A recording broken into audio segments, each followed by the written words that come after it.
They say some places are forgotten for a reason, but curiosity has a way of dragging you in. Ethan had heard about the lighthouse at the edge of Greycliff Bay, abandoned for decades, yet locals whispered of strange sounds at midnight. Whispers carried over the waves, voices that didn't belong to this world.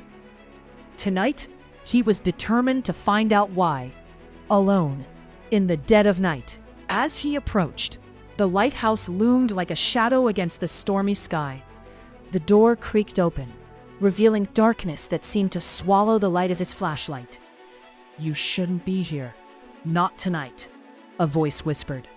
An old fisherman stepped from the shadows. They never leave once the whispers find them. Ethan ignored the warning. Step by step, he ventured deeper. The wind howled, shadows stretched across the walls, and faint whispers began to call his name. He found old journals and photographs of the lighthouse keepers, all missing, all consumed by the very place he now stood in. The whispers grew louder. The temperature dropped.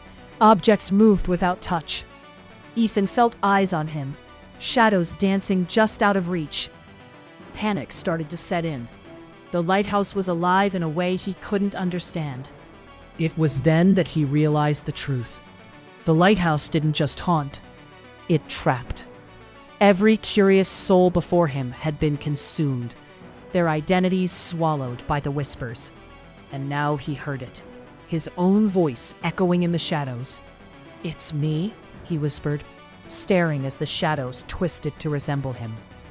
He ran to the door, heart racing, but the way out seemed to vanish. The warnings of the old fisherman echoed through his mind. And in a moment of horror, he felt a cold hand reach from the darkness, pulling him in. When morning came, the lighthouse stood empty. The waves crashed relentlessly against the cliffs, and the whispers began again.